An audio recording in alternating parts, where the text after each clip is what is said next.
कई दफा सरकारी ओहदे लेने वाला सहाफ़ी इकोनॉमिस्ट को बताएगा जाके कि सहाफ़त कैसे करनी है। भारत की कैद में एक आदमी किताबों पे किताबें लिख रहा है और वो छप रही हैं।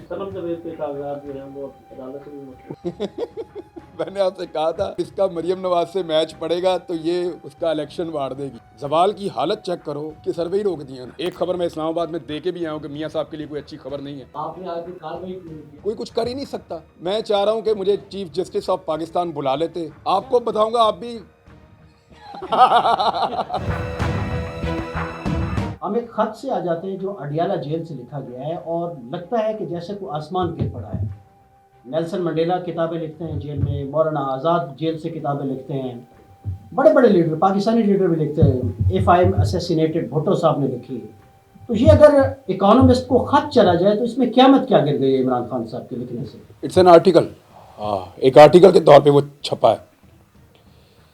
इकोनॉमिस्ट ने भी मजाक ही बना दिया मुर्तज़ा सोलंकी साहब का। वो भी उसको मिनट बाद दोबारा पोस्ट कर रहे हैं। इनका ये कहना था कि ये उसको सहाफ़त सिखाएंगे द इकोनॉमिस्ट को। कई दफ़ा सरकारी ओहदे लेने वाला सहाफ़ी इकोनॉमिस्ट को बताएगा जाके कि सहाफ़त कैसे करनी है, तो फिर तो मेरे ख्याल में पूरी दुनिया में सहाफ़त की सबसे बड़ी यूनिवर्सिटी जो है वो पाकिस्तान में खोल के मुर्तज़ा सोलंकी को उसका VC बना देना चाहिए। इसके अलावा तो और कोई हल नहीं है। पहले इन्होंने इंडिया के साहिलों पे हमारा नाम रोशन किया जाके, जब बिलावल भुट्टो के साथ गए थे। गरीब मुल्क है लेकिन जैसे ये लोग ट्रैवल करते हैं, हमारे दोस्तों का जो ट्रैवलिंग का हिस्ट्री है ना, सिर्फ आप वो देखें। एक मखसूस टोला है सहाफ़ियों का जो सियासतदानों को ट्रैवल करता है। 5-5 दर्जन मरतबा उनके लाइफ टाइम में ट्रिप हैं। 5 दर्जन का मतलब है 50 से ज़्यादा लाइफ टाइम में उनके ट्रिप्स की तादाद है ये। कई वज़राए आज़म और कई वज़ीर उन मखसूस सहाफ़ियों के बगैर पाकिस्तान से बाहर कोई ट्रिप नहीं करते। वो जाते हैं, सरकारी खर्चे पर रहते हैं, इंजॉय करते हैं, फिर वापस आते हैं। तो ये इस तरह के सहाफ़ी जब सरकारी ओहदे लेंगे और फिर ये बताएंगे कि सहाफ़त क्या होती है, तो सहाफ़त का फिटे मुंह ये पाकिस्तान में ही कर सकते हैं। द इकोनॉमिस्ट का ये कुछ नहीं बिगाड़ सकते। अब वो चिढ़ा रहा है हर थोड़ी देर बाद, जल्जला आता है ना बड़ा, फिर आफ्टर शॉक्स 1 2 3 4, ये सोलंकी साहब के लिए आफ्टर शॉक्स आ रहे हैं। और जब तक इनको चाहिए माफ़ी मांग लें इकोनॉमिस्ट से और उनको ये कहें कि मैं गलती से अपने आप को सहाफ़ी समझ बैठा था, मैं माफ़ी चाहता हूँ, आप ठीक कर रहे हैं। शायद इनको माफ़ी मिल जाए, वरना वो छेड़ेंगे, अब इनको चिढ़ाएंगे। एक तो ये। दूसरा देखें, 2021 की गालिबन बात है, मुझे एक कॉल आई ईवान सदर से। उसमें मुझे आपको पता है ना, सदर पाकिस्तान के साथ भी एक पूरा सिस्टम होता है। उनके ADC होते हैं, उनके MS होते हैं, पूरा वो इनका निज़ाम होता है। मुझे कॉल आई जी, एक किताब की तकरीब रूनमाई है, तो आपने ईवान सदर तशरीफ़ लाना है और उसमें आपने कोई बात भी करनी है। आपने मेरी एक तकरीर सुनी होगी जिसमें मैं कह रहा हूँ कि देखो तुम्हारी जमहूरियत का जनाजा निकल रहा है, दरवाज़ा खोलो, देखो तुम्हारी जमहूरियत का जनाजा निकल रहा है। उसे लगता है कि उसकी आवाज़ को, उसके ख्यालात को बांध के नहीं रखा जा सकता, बड़ी बड़ी फसीलों के पीछे उसकी सोच को कैद नहीं किया जा सकता। ये बात लोग अभी कोट कर देते हैं मुख्तलिफ पॉलिटिकल लोगों पे। एक्चुअली मैंने ये बात की थी डॉक्टर कासिम फतू के बारे में। उन्होंने एक किताब और लिखी थी। अब ये कौन साहब हैं? ये आप डॉक्टर आसिया अंद्राबी साहिबा, जो हमारी, हम उनको अपनी बड़ी बहन समझते हैं पाकिस्तानी, आसिया अंद्राबी साहिबा की खिदमात हैं मकबूजा कश्मीर में। वहाँ मुसलमानों के लिए आवाज़ उठाने में उन्होंने बड़ी कुर्बानी दी है। उनके शौहर 30 साल से ज़ायद हो गए हैं नेल्सन मंडेला से लंबी उनकी कैद है। मिसालें आप छोड़ दें, आप ये मिसाल भी एक ले लें, वो एक मुजाहिद जो अपनी आज़ादी के लिए, अपने हुकूक के लिए, अपने लोगों के लिए आवाज़ उठा रहा है, वो लगभग 30 साल से ज़्यादा हो गए हैं। तो भारत की कैद में एक आदमी किताबों पे किताबें लिख रहा है और वो छप रही हैं, और हम अपने ऐवान सदर के अंदर बुला के उसको रिस्पेक्ट भी दे रहे हैं। ये तो मुमकिन ही नहीं है कि आप इंफॉर्मेशन छीन लें इस दौर में किसी से। वो अगर कैद में है, उसको इंफॉर्मेशन मिल रही है, वो उसका एनालिसिस तो करेगा, और अगर वो कुछ लिख रहा है और वो पब्लिश हो जाता है, इसमें प्रॉब्लम क्या है? क्या भुट्टो साहब की किताबें नहीं आप पढ़ते? मुलाकातों का Guinness book of world record में नवाज शरीफ के पास रिकॉर्ड है। जेल में बुला था। जेल में मियाँ साहब तय करते थे, लिस्ट आती थी कि इसको बुला लो, इसको बुला लो, इसको। जिस बंदे ने लिस्टों पे गुड लगाए हों और क्रॉस लगाए हों, उसको क्या पता आर्टिकल कैसे लिखते हैं। इनकी टोटल कारकर्दगी जेल के अंदर जो लिस्ट बाहर से आती थी लिख के उर्दू जबान में, उसके ऊपर क्रॉस या गुड लगाने की है। वो कहां से आर्टिकल पढ़ नहीं सके ये, कभी तो लिखेंगे ये आर्टिकल। दूसरा, शहबाज शरीफ साहब का मैंने अपनी आंखों से देखा, दोपहर का खाना नीचे लिखा हुआ जनाब मुझे ये चाहिए, ये चाहिए, ये चाहिए, ये चाहिए, ये चाहिए। सेहतमंद आदमी इतना नहीं खाता। मैंने इस पे वीलॉग किया था उस दौर में, इनकी अपनी राइटिंग का मैंने देखा था। सेहतमंद बंदा इतना खाना नहीं खाता जो रायवंड में बना के इनकी लिस्ट जाती थी, इनके मुलाजिम लेके जाते। नाश्ते के टाइम जब आप खाना खा लें ना घर में, आपको कोई पूछे आपने दोपहर में क्या खाना, तो आप कहते हैं दोपहर में पूछी, पेट भरा हो तो बंदे को याद ही नहीं होता कि क्या खाना है। वो नाश्ते के टाइम जो लिस्ट बनाते थे ना दोपहर के और रात के खाने की, वो मैंने देखी है। अब खानों की लिस्टें बनाने वाले, मुलाकातों की लिस्टें फाइनल करने वाले जब ये देखें कि उनका मुखालिफ आर्टिकल लिख रहा है, भाई गश तो पड़ेंगे। अब मामला ये है कि हमारे वो सारे दोस्त जो बहुत परेशान हैं, मैं उनसे हमदर्दी कर सकता हूं क्योंकि लीडर के नाम पे उनको एक ऐसी आइटम मिली है जो आर्टिकल नहीं लिख सकती, बल्कि अगर वो खुद लिख दें तो वो उसको पढ़ नहीं सकती।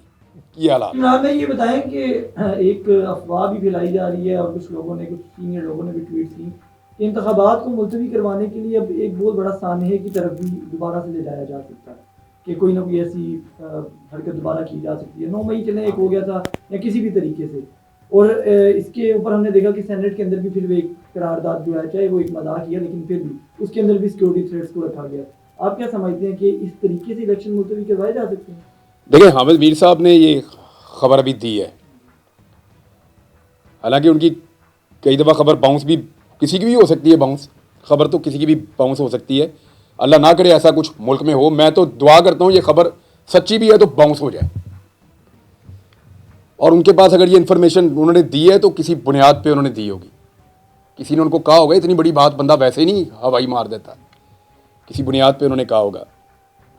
देखें, इमरान खान साहब तो जेल में हैं, जिनका सबसे ज़्यादा खतरा था, वो तो ही सिक्योर आई थिंक। बाहर कौन है, इम्पैक्ट किसका हो सकता है, जो लोग मौजूद हैं वो कंपेन तो कर ही नहीं पा रहे। एक पार्टी को निकलने नहीं दिया जा रहा, बाकी निकल नहीं पा रही। हालात तो यहां पहुंचे हुए हैं, और अभी जहां बिलावल साहब फिर के गए हैं वहां का बंदोबस्त, एक उधर का ही लड़का मुझे बता रहा था, उसने कहा कि ऐसा बंदोबस्त हमने नहीं जिंदगी में देखा। यानी पूरा निज़ाम ही कंट्रोल करके उनको वो चक्कर लगवाया गया है। तो मैक्सिमम ज़्यादा से ज़्यादा इसी तरह कर सकते हैं, ज़्यादा अवाम में निकलना मुश्किल रहेगा। एक मोमेंटम बनाने की कोशिश तो की जाएगी, लेकिन वो मुझे बनता हुआ दिखाई नहीं दे रहा। लेकिन नवाज शरीफ साहब के करीबी साथियों ने कुछ दावे किए थे कि जिस दिन नवाज शरीफ पाकिस्तान में उतरेगा लोग भूल जाएंगे, कोई इमरान खान का नाम लेने वाला भी नहीं बचेगा। तो मियाँ साहब का ही नाम लेने वाला कोई नहीं बच रहा अब तो, ऐसा लग रहा है। मियाँ साहब के कंप्रोमाइज़ ने, मियाँ साहब की कलाबाजियों ने उनकी पार्टी को सबसे ज़्यादा नुकसान पहुंचाया। होता क्या है कि मुश्किल में लीडर अपनी पार्टी को लीड करता है और मुसीबत उठा लेता है। इस पार्टी में सिस्टम अलग है। पिछले 15 साल से लीडर मुसीबत में, पूरी पार्टी ने उसको संभाला हुआ है, बल्कि 20 साल से, 25 साल से ये उल्टा ही सिस्टम चल रहा है इस पार्टी के अंदर। नवाज शरीफ साहब जितनी बड़ी पार्टी के लिए पावर थे, उतनी बड़ी लाइबिलिटी भी ऐसा लगता है बनते जा रहे हैं। कई लोगों ने, अभी मैं सुन रहा था कि टिकट वापस कर दिए नून लीग के, कितने लोगों ने किए हैं? कोई अच्छे खासे नाम चल रहे थे जो पहले इनसे टिकट लेके इलेक्शन लड़ते थे, लोगों ने टिकट ही वापस करना शुरू कर दिए। तो ये सिचुएशन बन रही है। हालांकि ये एक वक्त था कि लगातार पीएमएलएन इलेक्शन जीत रही थी या जितवाए जा रहे थे उस वक्त भी, लेकिन ये जीत तो रहे थे। वो मोमेंटम क्यों टूट गया? मियाँ साहब के कंप्रोमाइजेज और कलाबाजियां। आपको इलेक्शन होते नजर आ रहे हैं, क्योंकि सेक्रेटरी इलेक्शन कमीशन ने इस्तीफा दे दिया है, सेनेट से करारदाद मंजूर हो गई है, और हर तरफ जो है वो यही बातचीत हो रही है कि इलेक्शन जो है वो बर वक्त होते दिखाई नहीं दे। देखिए, ये इलेक्शन होंगे और वोट पड़ेंगे तो इमरान खान इलेक्शन जीत जाएगा। ये सबको पता है, आप लोगों को, पब्लिक को भी पता है, सारे ही जानते हैं। अब जितने टैक्टिक्स हमने माजी में देखे पॉलिटिकल पार्टीज के खिलाफ, वो तो हमने देखे। इस दफ़ा हमने नए एक्सपीरियंसेस भी किए, बहुत सारी नई चीज़ें भी हमने देखी, वो हुई हैं। पीटीआई के खिलाफ ऐसी चीज़ें हमने देखी, एक्सरसाइज की निज़ाम ने, कि वो पहले हमने कभी देखी नहीं थी। ऐसी चीज़ें हुई हैं और ब्यूरोक्रेट्स जो हैं वो ज़्यादा आसानी से इन चीज़ों को प्रैक्टिस कर लेते हैं। तो उन्होंने किया। हमने इतने बड़े पैमाने पर ऐसे ही कागजात रिजेक्ट होने को कभी नहीं देखा। तो होता क्या है कि अदलिया ही आपकी लास्ट होप होती है। अब आप लोग रिपोर्ट कर रहे हैं, मैं आप लोगों की खबरें पढ़ रहा हूँ। पहले तो मैं खबरें ही नहीं देख रहा था, क्योंकि मुझे तो मना कर दिया गया था कि खबरें देखो ही ना।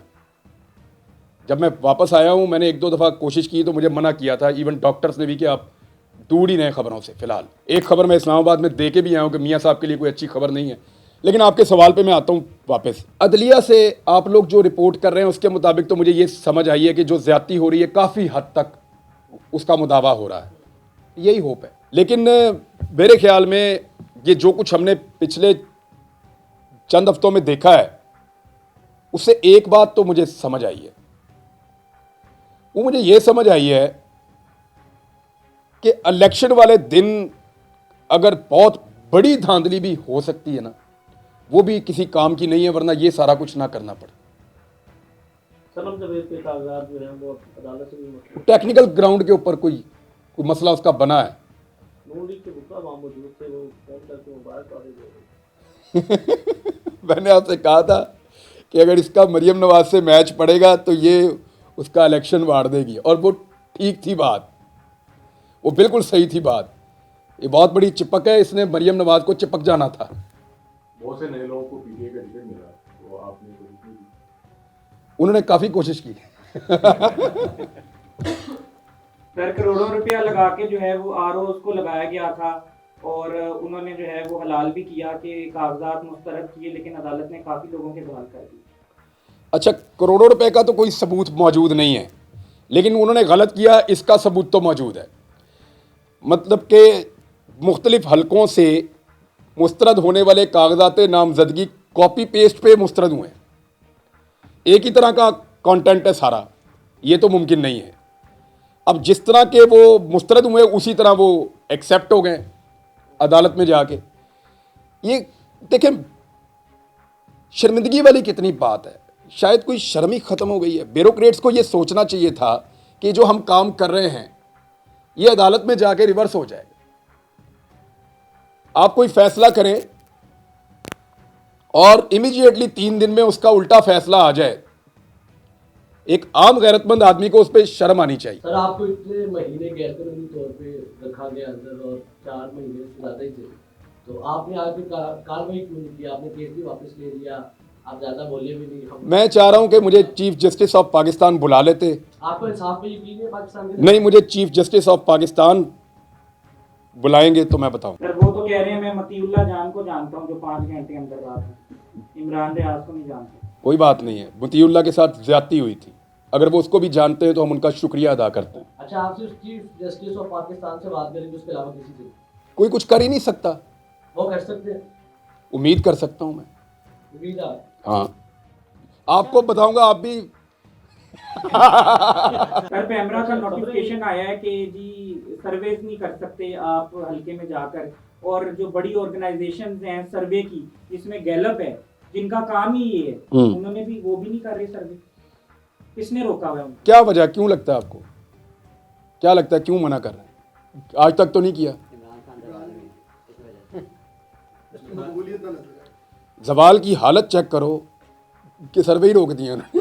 अच्छा इमरान भाई, एक सवाल है तहरीक इंसाफ को लेकर। अब लोगों की एक राय बनती जा रही है कि एक नौजवानों की पार्टी थी और इमरान खान साहब इक़्तिदार से निकले जेल तक चले गए हैं, तो अब एक राय बन रही है मुखालिफिन की कि वकला जो हैं उन्होंने इस पार्टी के ऊपर कब्जा सा कर लिया। इस पे आपका एक पॉलिटिकल एज? वो देखें, उसका इमरान खान की पार्टी है, इमरान खान साहब का फैसला है। सिचुएशन उनको जहाँ फेंक देगी वो उस तरह खेलेंगे।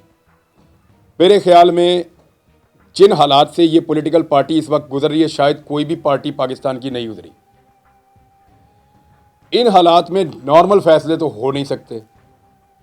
अभी जब फाइनल लिस्टें लगेंगी कि किस किस को टिकट मिला है, तब पता चलेगा कि क्या चल रहा है। इस वक्त मेरे ख्याल में ये भी हो सकता है कि इमरान खान को मिल ही वकील सकते हैं, और कोई तो मिल ही नहीं सकता, तो शायद वो भी रीज़न है। अच्छा, एक फ्यूचरिस्टिक सवाल है। 8 फेब को इलेक्शन हो गए तो क्या सूरत हाल आपको नज़र आ रही है, और अगर नहीं होते तो मियाँ साहब और इमरान साहब आपको कहाँ मिलेंगे? देखिए नहीं, जहाँ तक बात है ना मेरी ख्वाहिश की, तो मैं तो कहता हूँ बने एक दफ़ा मियाँ साहब वज़ीर आज़म, पता चले उनको बने वज़ीर आज़म इस मुल्क के। और कितनी मियाँ साहब को सपोर्ट मिल सकती है। यानी अगर इतना ज़्यादा इलेक्शन कमीशन पूरा मियाँ साहब को सपोर्ट कर रहा है, पूरा का पूरा ब्यूरोक्रेसी का सिस्टम मियाँ साहब को सपोर्ट कर रहा है, निज़ाम सारा मियाँ साहब के साथ खड़ा हुआ है, हर चीज़ उनकी फेवर में है। बाहर से जैसे वो आए, जैसे उनको कवरेजेस मिली, जैसे उनको प्रोटोकॉल दिए गए, जैसे उनके लिए हर चीज़ मैनेज की गई, मैं तो उस वक्त नहीं देख रहा था। मैं अब पढ़ पढ़ के चीज़ें हैरान हो रहा हूँ कि जैसे मियाँ साहब को फूलों का गुलदस्ते की तरह ला के तो लीडर बनाए। अब इतनी ज़्यादा मियाँ साहब के साथ जब सपोर्ट है, फिर उनको बन जाना चाहिए। एक दफ़ा बने वज़ीर आज़म, उनको पता चले। देखें, मैं फिर ये अर्ज़ करूँगा, बरतानिया में एक साल में 3 वज़ीर आज़म बदले, वहाँ इकोनॉमिक स्टेबिलिटी थी। इकोनॉमिक स्टेबिलिटी से पॉलिटिकल स्टेबिलिटी नहीं आती।